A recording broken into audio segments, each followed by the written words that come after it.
Hello, hi guys. Good morning, everyone. Hello.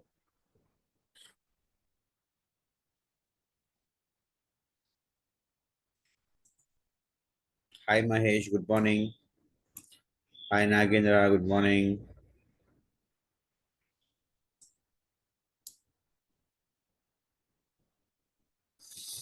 Okay. All right, guys. So we'll start the class now. Okay. I hope my screen is visible to everyone, right? So see here, what was the disadvantages of choosing traditional frameworks? Okay. So previously, I can say before 2 years, before 3 years, we were using big data and Hadoop. Okay, so Big Data and Hadoop is also one of the frameworks or tools that we were using to process huge volume of data and to uh, transform to copy the data, which is in a very very big volume, very big size, and of different types and varieties, which helps us basically to prepare the data to make the data ready and give the value add to the businesses. Right. So big data or Hadoop carries huge volume of data. Here we try to process huge volume of data accordingly, whatever we were getting from the source systems from different sources. So Spark is being used by everyone nowadays. So what we are doing here, we are using Spark. Okay, we are using Spark nowadays, and every cloud vendor, whatever you take, either you take Azure, you take AWS or GCP. Okay, big data and Python Spark, PySpark is being used and it's been offered by every cloud vendor these days, and almost from 2 to 3 years. Before 3 years, I can say in 2017, 18, and up to even 19 also. So most of the companies, most of the clients, okay, were using this big data and Hadoop, but there we were having some disadvantages. We were having some limitations and all. But after that, when we have introduced with PySpark, then the things got much change, and huge volume of data with a variety of different format shapes from different source systems, it becomes very easy for us. Okay, so Spark is being used by everyone nowadays for doing the transformation. And before Spark we have Hadoop, and Hadoop is one of the solutions for big data. Okay, what I'm saying here, see, before Spark we have Hadoop, and Hadoop is one of the solutions for big data. And when we want to handle huge volume of data, then we use Hadoop frameworks. That's very true. Huge volume of data, then we were using what? Hadoop frameworks. Earlier, to handle the big data, we use Hadoop, and it is what HDFS, Hadoop Distributed File System, plus MapReduce. We were using Hadoop plus MapReduce. We can use Hadoop for loading the data, and MapReduce is for processing the data. Okay, Hadoop we were using for loading the data, and MapReduce is one of the components of it, and we were using that for the processing of the data. Hadoop is one of the solutions for big data. We can use HDFS, Hadoop Distributed File System, to load any kind of data. Okay, yes, any kind of data means even we are doing the same in our ADF also. Okay, any kind of data, it's in any format, any shape, any size, we are loading it. Okay, and that can be generated from many different kind of sources and can generate any kind of data like below, like structured data, semi-structured data, or mostly uh, unstructured data. It would be whatever it is. Okay, this data will be generated from variety of different kind of sources, and MapReduce is the framework where we can do the transformation.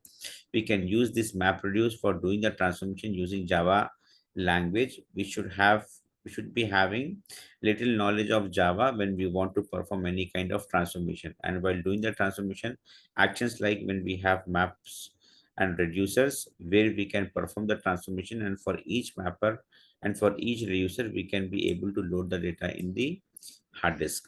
Okay, means whatever you are doing, you are making the data, you are processing, then you are transforming, and then finally you are loading into your respective destinations. Loading the data in hard disk was the costliest operation that we were doing with Hadoop, and processing the data we are doing with MapReduce. It takes time to load each and every time, and getting the data again from hard disk will take again a lot of time, and that's the reason we will use the Spark. Okay, what you are using, okay, it was taking a huge time and it was going very costly, okay, for the projects to use the traditional frameworks and all. So with this kind of limitations, we came up with a concept called PySpark. And PySpark is what we are here. We are having what Azure Databricks. Azure Databricks is nothing but PySpark only. In Azure Databricks, we are using the languages, multiple languages we can use. We can use SQL, Scala, Python, okay, etc. Spark framework is basically a Hadoop ecosystem, and Spark is 100 times faster. What I'm saying, see, Spark is 100 times faster than MapReduce. Spark is not mean for loading the data, it means for doing a transformation like MapReduce. So we can use many things for Spark for loading the data, and for doing the transformation we can use a Spark, and is much faster than MapReduce. That's correct. It's much faster than MapReduce, and moreover, the administration stuff. Okay, the maintenance you take, and the running of the platforms and the internal tools that what Spark is having, everything will be taken care by the cloud vendor. Same like other services of cloud computing. Okay, whatever you are deploying in cloud computing, either you take ADF, if you take storage services, if you take data lake gen 2 storage, if you take SQL database, okay, whatever different type of services or resources that we are deploying in cloud computing, in the same way, Azure Databricks will be handled by our cloud vendor. Okay, we can use many things for Spark actually. For loading the data and for doing the transformation, we can use Spark, and it's much faster than MapReduce. And Spark itself is an in-memory computing framework. If you are trying to load the data in the hard disk using Spark, then it is a much way faster than MapReduce. Okay. Of course, here also we are having a framework, and in this framework, in this particular framework in Azure Databricks, we are running the queries depending upon the languages. Okay, we can use Python, we can use SQL, R programming, whatever we want. Okay, Apache Spark, for it is basically open source distributed general purpose cluster computing framework. Okay, open source means like Apache Spark is can be used. Apache Spark can be used by any cloud platform, not fixed particularly for AWS or Azure, kind of whatever all the uh, competition that we are having the market you take. We have come up with lot of cloud vendors now, right? We are having Azure, AWS, we are having GCP, Oracle Cloud, IBM Cloud, Salesforce Cloud, okay, whatnot. Many, all the big shots are coming with their own cloud concepts, with their own cloud platforms. So it's basically open for any platform to use it for, okay, processing, transforming, making and loading the data into the final destinations. Okay, so when we want to use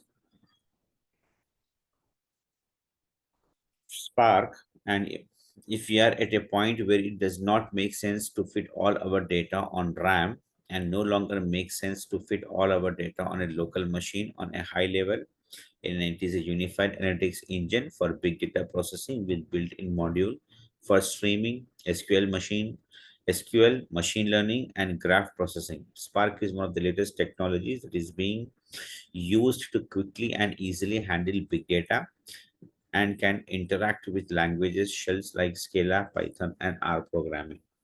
Lot of multiple options you are having accordingly, whichever language you are convenient with, and whatever the data that you are having, and the source data what you are receiving, which you are feeling like comfortable for you, you can use that particular language because it supports multiple languages here for us. Okay, so Apache Spark architecture, here we can have multiple worker nodes in our cluster. Okay, whatever the cluster that we are deploying in Azure Databricks. Okay, practically I'll show worker nodes. We can have multiple worker nodes, and we are having one driver program and cluster manager. Cluster manager is the mediator between these driver programs on the worker nodes. Here I have given the complete explanation. See, if we see above Apache Spark, we have driver program and multiple worker nodes. See, multiple worker nodes. Okay, we can have many worker nodes in Spark architecture, but remember, guys, this what you can say cluster when you are deploying in Azure Databricks, it's going to be very costly affair. It's very costly affair, and this cluster we can deploy only in Azure paid subscription. Okay, Azure free trial subscriptions does not support what Azure Databricks cluster. Okay, Azure free trial subscriptions, okay, does not support okay, Azure Databricks clusters. Okay, we can do with paid or free trial subscription only. Okay, we can deploy only in okay paid or enterprise subscription only. We can deploy the cluster, okay, of only in either paid or enterprise subscriptions. Okay, Databricks will be deployed. Databricks Azure Databricks will be deployed, but clusters deployment is not possible. It's not possible in free trials. Okay, so I'll show these demos in a paid subscription only. No, cluster is not getting deployed, Ramakrishna. Databricks is getting deployed. 14 days free trial. It is allowing us. I completely agree with you. That's correct. But cluster deployments are getting failed. Just try. You just deploy. What is cluster, guys? Cluster is a group of virtual machines. Okay, cluster is a group of virtual machines, and when you are deploying provisioning clusters, Azure Databricks will get deployed. Okay, 14 days, but cluster is getting failed. I have tried a lot. Okay, I'll show. No worries. Okay, so yes, Ramakrishna, you are having good knowledge. That's correct. But clusters, at least for my side, for my experiences, it's getting failed. I'll show practically. Just hold on. We'll finish this theoretical part. Fine. So multiple worker nodes we can have, and when we are deploying these clusters, and we can set up the worker nodes and master nodes, and we can set the configuration accordingly, same like virtual machines, how we want, what configuration we want and all. Practically, I'll show that will make more relevant for our learning. So we can define these worker nodes while creating a cluster.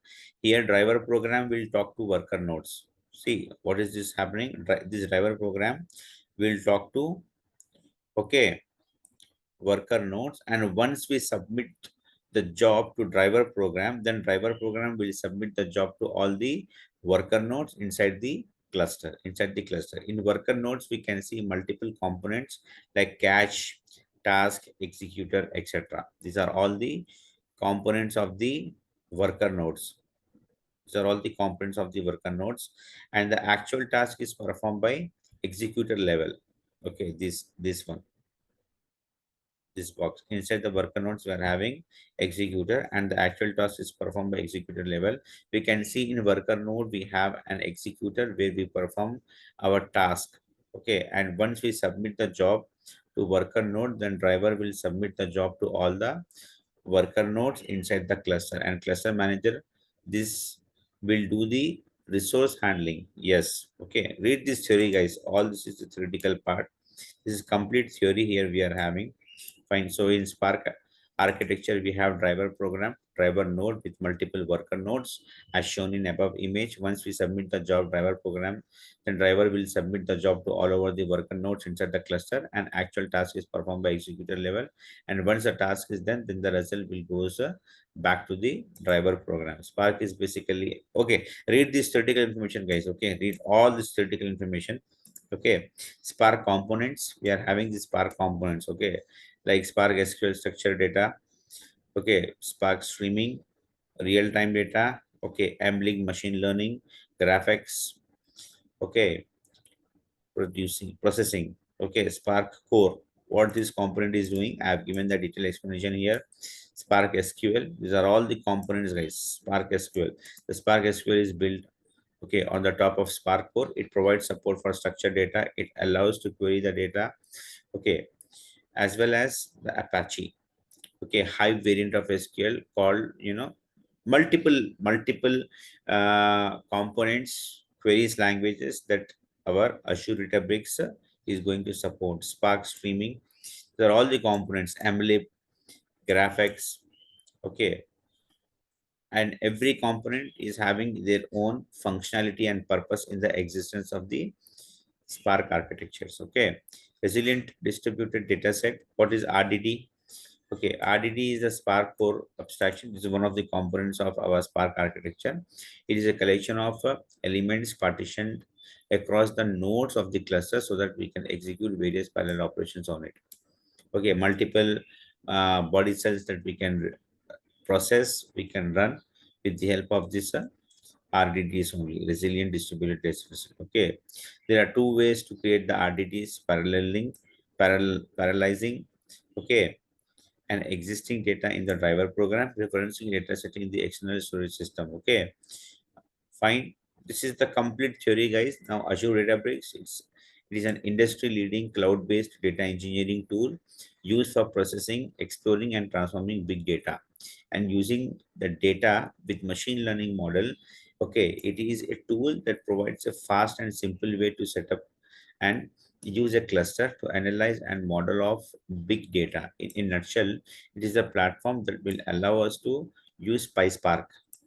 Okay, what we are doing here, basically here in the Azure Databricks cluster, we are using PySpark, collaboration of Apache Spark and Python. Okay, and Azure Databricks is a data analytics platform optimized for the Microsoft Azure Cloud Service platforms. Okay, features of Azure Databricks. Okay, here we have mentioned some features. It can process large amount of data with Databricks, and since it is part of Azure, the data is cloud native. The clusters are easy to set up and configure. Okay, that's very true. Clusters are easy to set up and configure, and then once the cluster is set up, we can create the what we can say cells. We can create the cell inside the Azure Databricks clusters, and then we can start executing the queries. Practically, I'll show, guys. Hold on. Okay, a lot of features that I'm having here. Let's read this all features.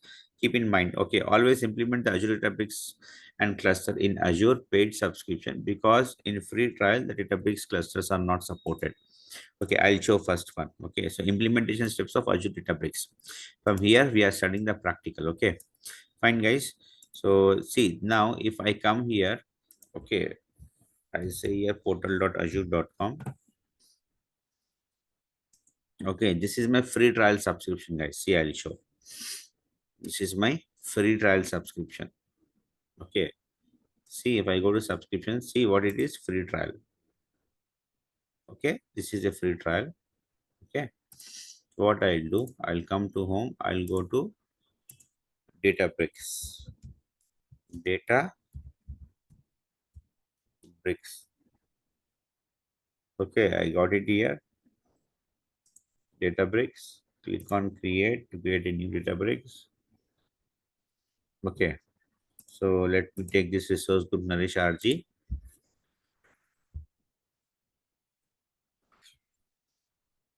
I'll give it as Naresh Azure Databricks. Okay, Naresh Azure Databricks East US is fine. I'll take trial 14 days free. Okay, this one only I'm taking. I'm not taking the other one, premium standards and all. This one only I'll take. And then manage resource group name. I'll just create a new one, managing of Azure Databricks, something I'm creating like this. Any name you can give here, your choice. Next, networking. Deploy Azure Databricks workspace with secure cluster connectivity, means private, no public IP. Okay, I'll just want it to be normal only. That's what I'm saying. I'm saying no here. Deploy Azure Databricks workspace in your own virtual network. I don't have any of my own virtual network that I don't want it. I'm saying no here. This is also fine. Else you can say yes. Then you have to define your own virtual network. You have to define all the subnets and all the stuff here. I'll say no as of now. Next, encryption. I'll take the default encryption. Encryption is what, guys? Encryption is basically providing the security. Okay, ensuring that it should be secured. Okay, when you are deploying it in the cloud platform. Okay, I'm just going with Microsoft default encryption.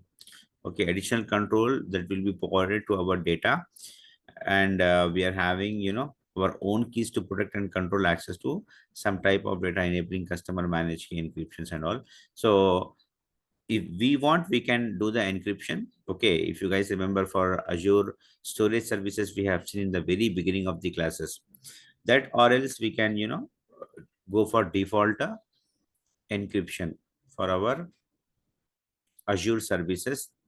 Means what, we are taking the encryption that what Microsoft is offering is fine. It is also fine. Tags, pass on the tags here accordingly as per the project requirements. Okay, why you are getting this data breaks, what is the purpose of this data breaks and all. You can mention the tags here. Next, say here review plus create. Okay, it is doing a validation. Hold on. Validation got succeeded. Then click on create. So this is what Azure Databricks we are deploying. Once Azure Databricks gets deployed, then we'll go inside this Databricks and we'll start deploying the cluster. Okay, cluster will deploy. When we deploy the cluster, then the cluster is not supported in free trial. I'll show that also. Hold on. So let this provisioning be happened here. Okay, and guys, if you are practicing it, if you are practicing this, okay, then remember that immediately you have to delete. Immediately you have to delete the resource group after you have done your lab, else it is going to charge a very high amount. Else it is going to charge, okay, a very high amount to you. Okay, so once you have done with your practice, immediately delete this. Immediately delete. Okay, resource group, straightforward, you have to delete it.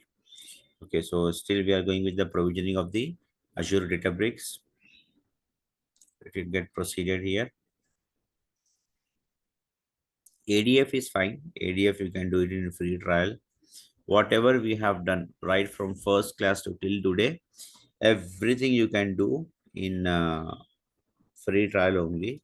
But when it comes to the Databricks, cluster management, cluster provisioning,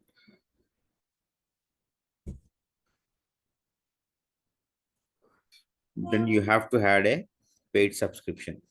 So now I'm doing it in free trial only in order to show you guys how it's going to happen.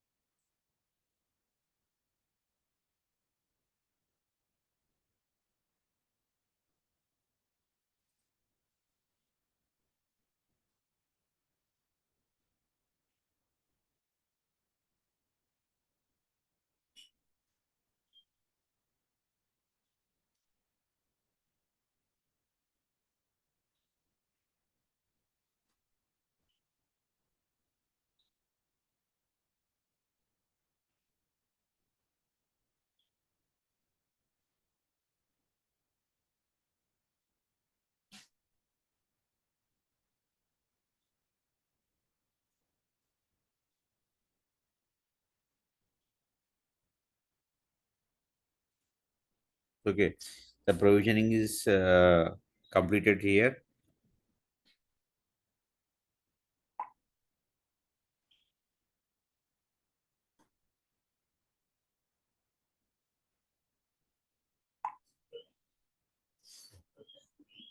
If I go here to the resources, okay, see, this is our Azure Databricks. Launch the workspace here. Same how we are launching the uh, Azure Studios, Data Factory Studios. Same here we are launching it. Click on this one only. Your free trial subscription. You see all the steps I have mentioned here. Okay. Search for Azure Databricks. Fill the details accordingly as explained in the class. Pricing tier. I am taking trial. Premium 14 days only. Networking encryption tags review plus create. Wait for some time till the Databricks gets deployed. Click on launch workspace. Click on the knob for help us personalize. Okay, I think this one is not it is asking for. See, now this is whatever. Okay, Databricks framework or database architecture, whatever you want, you can say. Okay, now what I'll do. Okay, I'll click on compute. I'm clicking on compute here. Okay, now what I'll say here, create a compute. Create a compute. So what I'm doing now, I'm creating a cluster. I'm creating a cluster. So I'll give the name here for my cluster as a something like this, my cluster one, or as my first cluster, my first cluster. Okay. Unrestricted. Here you are having multiple options: personal compute, power use compute, legacy shared. Unrestricted means I'm just making it as open. Okay. Not restricted kind of. Multi-nodes. Multi-nodes means multiple VMs. Node is nothing but a VM. VM is nothing but a server. So you are creating this cluster with multi-nodes or single node. I'm going with multi-node cluster. Single user cluster only. I'm creating single user cluster only. These are what multiple versions we are having when we are provisioning a cluster. Okay, see, hell lot of versions we are having, lot of versions with lot of different features. I'll take this one. Okay, 2.12, Scala 2.12 version, and Spark 3.4.1. This one, multiple versions are there. Okay, let us take, I'm taking this version only. And use photon acceleration. Databricks recommends instance type with local SSDs. Okay, solid state drive disks to take advantage of disk caching. Okay, this is the high end technology or latest technology wherein it gives a good performance for your clusters. Okay, wherein when you are using this option, then lot of complex big queries also you can run very easily to get the outputs. Okay, fine. I'm not using this as of now. Okay, and see here, worker nodes, worker types, and driver type. We have seen this one, right, in the architecture diagram. Driver program, I was saying this, right? Worker nodes, we can have multiple worker nodes. Minimum how much you want, maximum how much you want. Okay, so this is the configurations I'm having. See, I'm saying 14 GB memory and 4 core. If you want, you can take this one. 28 GB memory, 8 core, you can take this one. 56 GB memory, 16 core. Okay, so these are all the different configurations on options available that we want. We can choose whatever we want, we can choose. I'm taking the lowest one. Okay, because if you take more than that, then it will not provision. I'll take this one. 14 GB is the one that I'm finding it. Okay, I'll just take general purpose family, 14 GB memory, and 4 virtual CPUs. 4 cores means 4 virtual CPUs. Okay, minimum I'll take one worker node. Maximum I'll take one only. And I'll say here enable auto scaling. Auto scaling means what? When you are running complex queries, and if it needs more power, more compute, more processing power and all, then it will enable the auto scaling. It will inbuilt internally itself only. It will do the auto scaling and will provision multiple what I can say, it will increase the power basically. It will increase the power so that the queries will get processed faster and you'll get the outputs. Enable auto scaling. So when you are using the queries in your real-time projects, anyhow here we are using small queries only, but when it comes to the real-time projects, when you're working in big companies, then when the queries are too complex to process, to transform, to load, to copy, etc., whatever the multiple operations you are doing, when it needs more power, more compute, more networking, more resources, then if you enable this auto scaling option, then it will increase the power automatically internally by itself. Next, terminate after, if the cluster is not active, if the cluster is not being used, then you can stop this cluster. You can say that after 20 minutes. What I'm saying here, after 20 minutes, stop the cluster, automatically stop the cluster. Okay, fine. Or else if you want, you can keep here 30 minutes also. Depends upon your choice. Auto scaling, I'm not choosing this option. This will goes very costly. Okay, and I'll say here worker node just one only. Okay, I'm taking just one worker node only. Okay, fine. Simple cluster I'm deploying here. Okay, fine, with this name, and then click on create compute. Now what we'll do, okay, I'll say here two instead of one.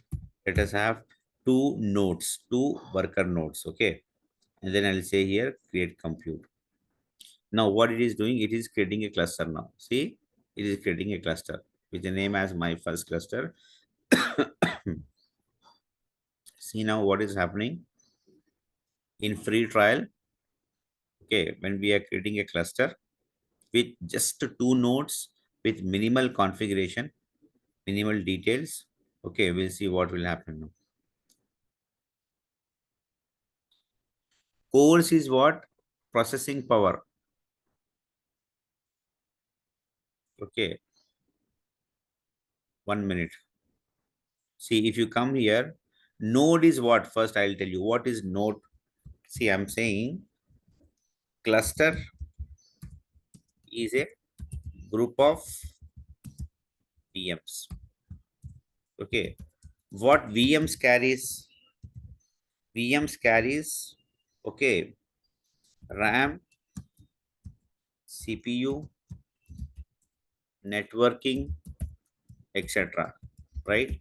So when we are creating VMs or servers, whatever you say, what we'll choose, we are having an option here to choose the configuration of your servers.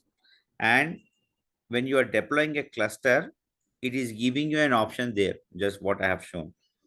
That option is nothing but this one only, this configuration only. Okay, this configuration.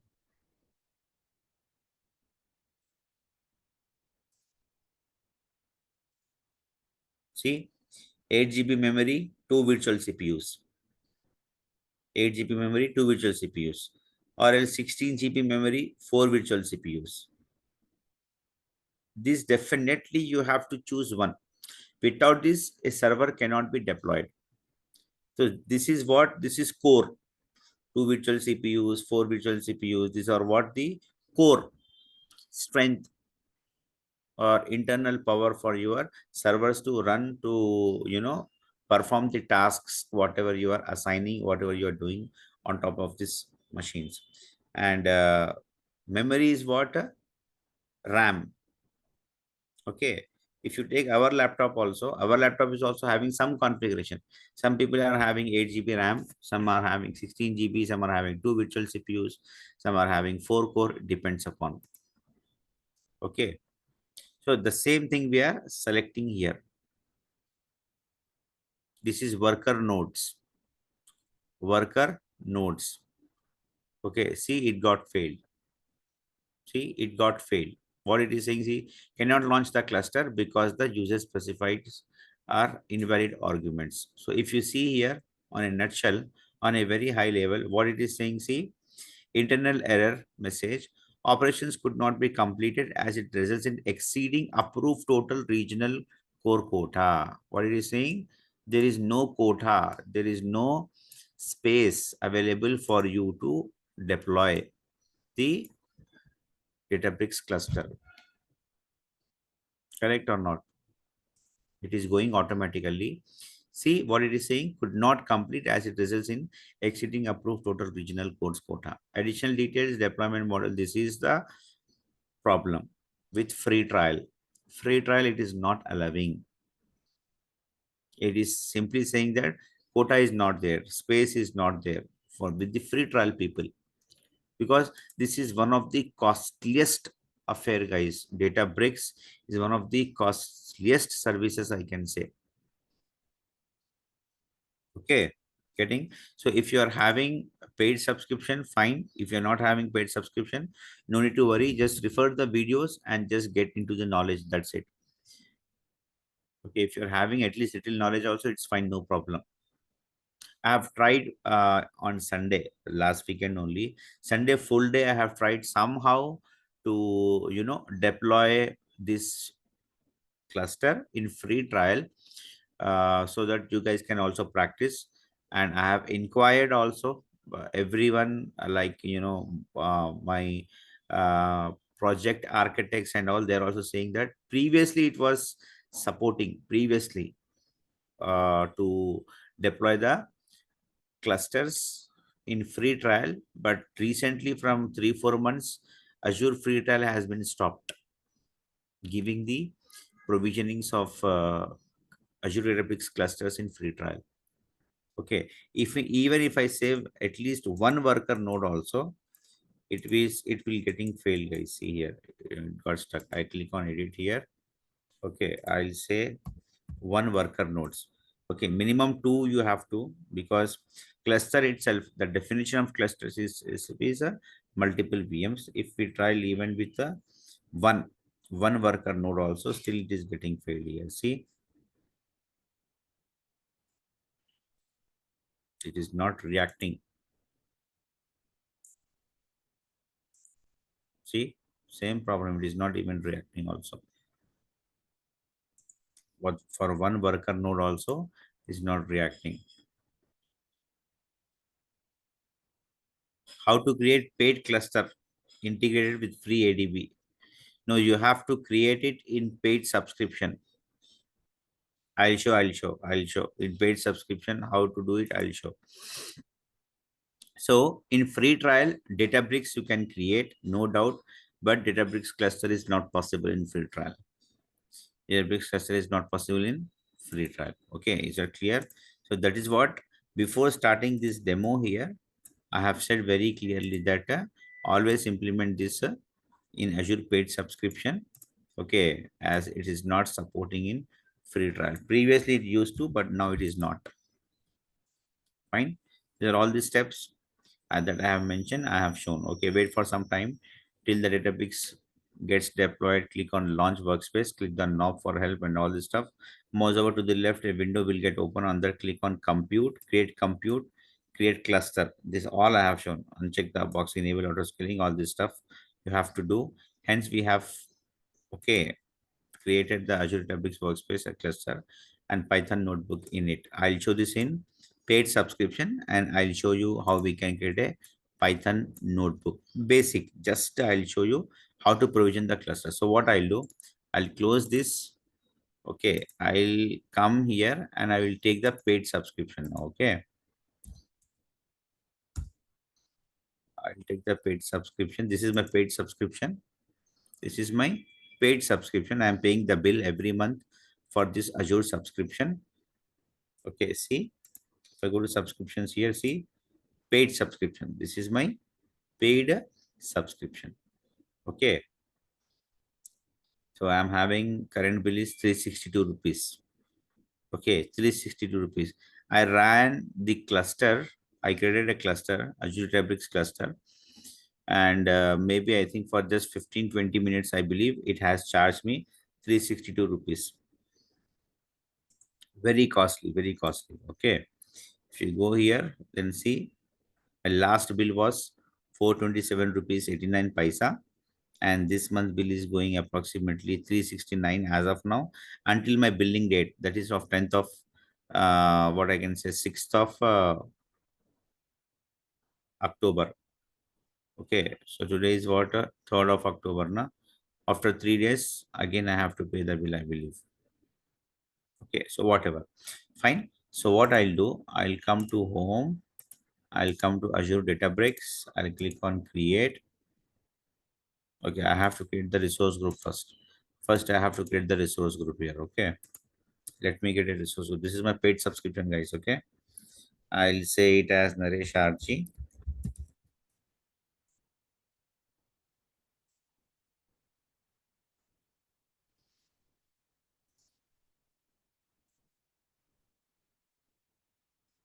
Now I'll take Azure Databricks, click on create.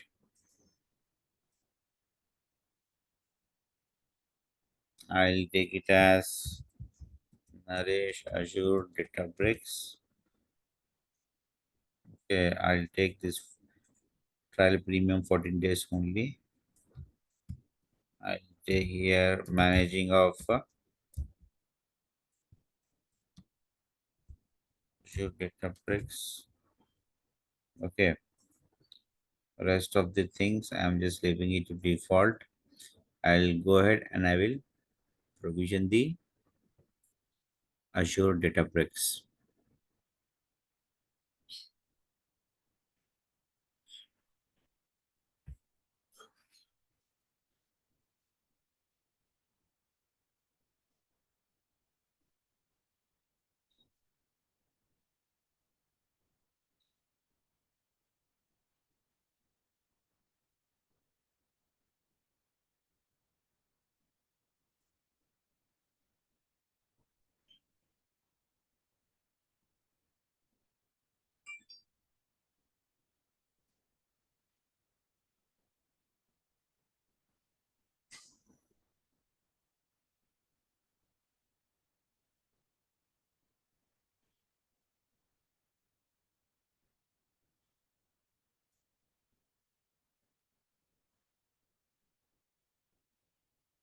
Let the provisioning be done here. We'll wait for it for some more time.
Okay, now see the Azure Databricks got provisioned. Okay, I'll launch the workspace here.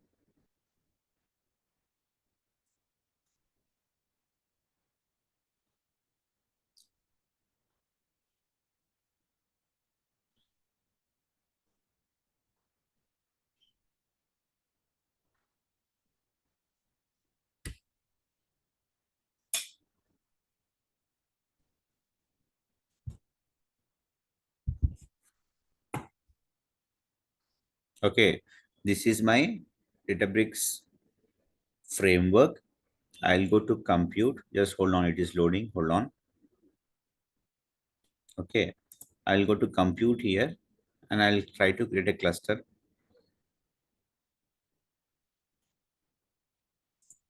Create compute.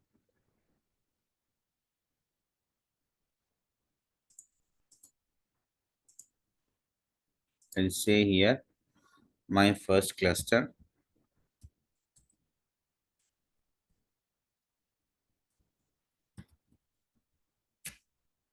Any name you can give, guys. Okay, worker nodes. I'll just take one. Okay, minimum two you have to take, and in your real-time projects you can take more, maybe three, four, depends upon. I'll say here 20 minutes of inactive, then stop the cluster running. Okay, I'm taking 14 GB memory, 4 core. Fine. I'll say here create compute. Now what it will do, it will start creating a cluster. See now the cluster is getting created. It is running. It is running now. Okay, so we're having one driver node, one worker node, only one I have deployed. Okay, with 14 GB RAM, 4 core, and the running time I'm giving it as 20 minutes. Very minimal configuration I have taken, and that too I have created just a single-handed user cluster only, not multi-handed users cluster. Multi-handed users cluster, if you take, then again it will be more costly and it will need more power and more money also. Okay, so see, now it is running. Here it should not get failed in paid subscription. It should not get failed. Okay, we'll see whether the provisioning will get succeeded or not.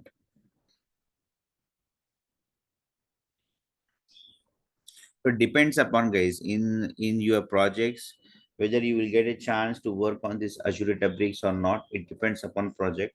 So if you are thoroughly good in ADF and SQL databases, SQL queries, and especially Azure storage services, page blob, append blob, blob, table storage service, file share storage service, queue storage service.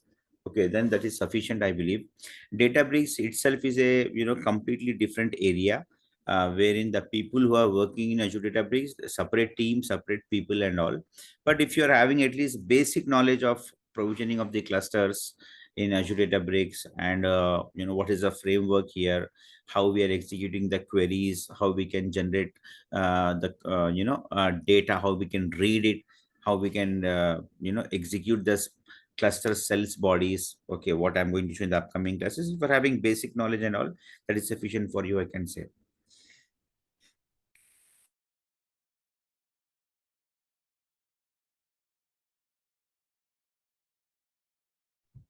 So it is still provisioning, guys. It will take a huge time actually, and also it will cost you very high amount. Just if you run for 10 minutes also. Okay, you have already worked in Azure Databricks. Okay, good, good. So Mahesh, I believe we are not deploying these clusters on daily basis, right? Like how we're executing the queries and all. Correct now? Hmm. Azure Data Factory also, guys, we won't provision on daily basis. Okay, like how we have done ADF in our classes. Okay, most of the times we have created new ADF. Why? Because if we keep ADF, multiple pipelines, multiple data sets, link service, and it will be confusion and all. Because of that reason, I was creating a new fresh ADF every time, and I was showing you the demos. But normally in our real-time projects, it's not the case where you daily create new ADFs and new data bricks and all. Existing one only, you will use it accordingly. You are having multiple pipelines, multiple link services, multiple data flows accordingly. That only you will manage. You will ensure that it's working fine, it's loading the data. Okay, whatever the expressions that we have written is correct or not, and data is getting loaded into your destination, all stuff like this. Okay, so it's still provisioning, guys, still provisioning.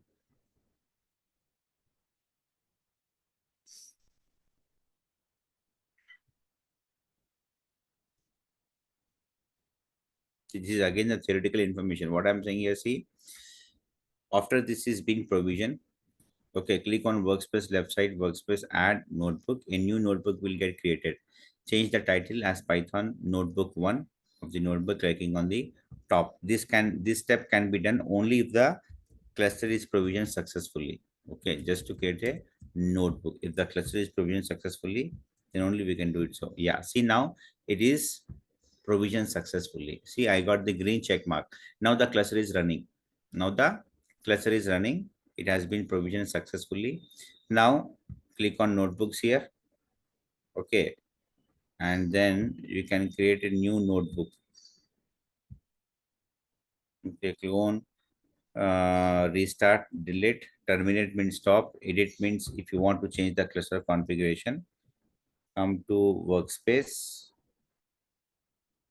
Okay, click on add and say notebook here.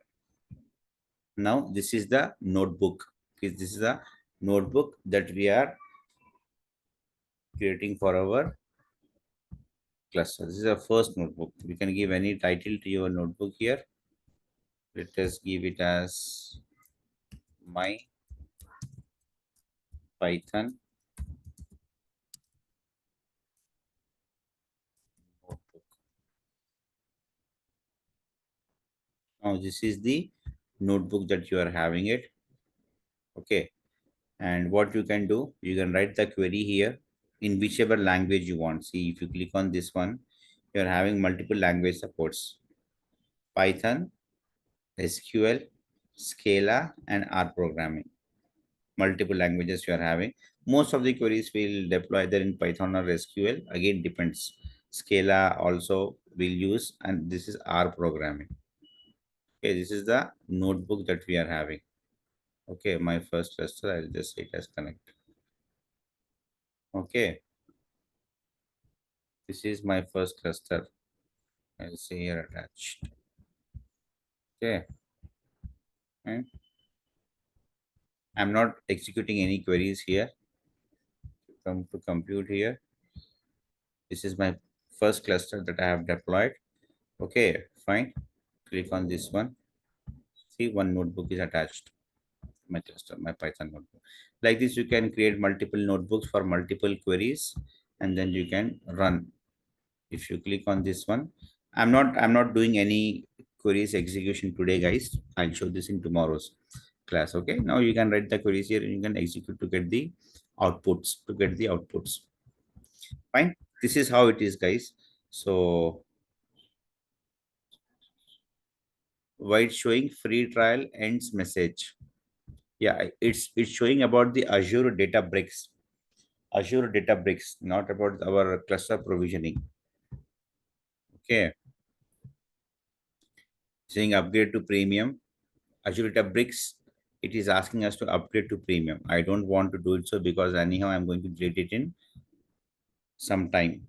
Okay, we have provision with a free trial, 14 days free trial. Na? At the time of Azure Databricks provisioning, what Ramakrishna has told, that what it is showing. Okay, I think you have noticed or not, I'm not sure.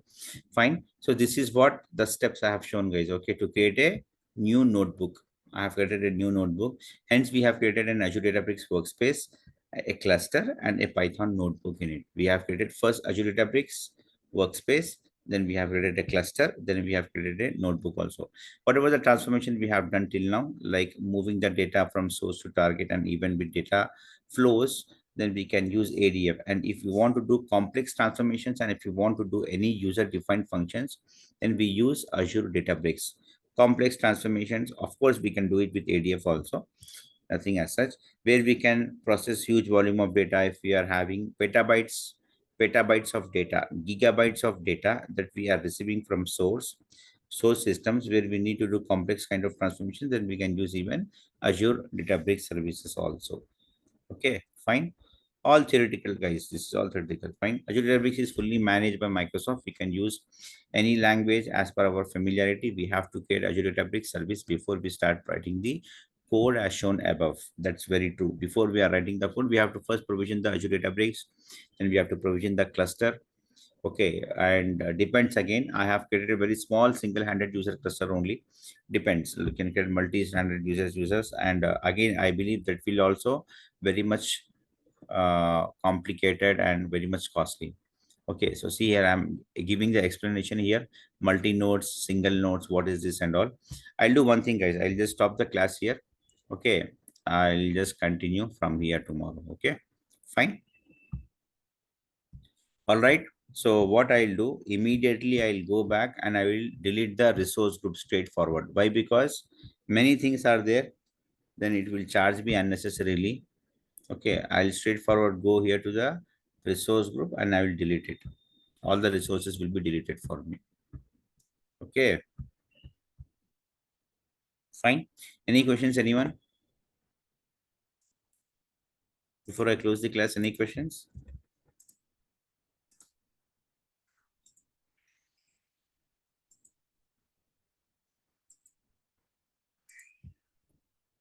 These are all the things which got provisioned along with the cluster.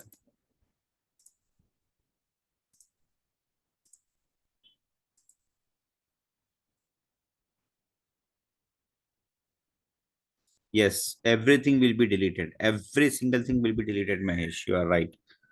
If you're deleting the resource rule, every single thing will be deleted.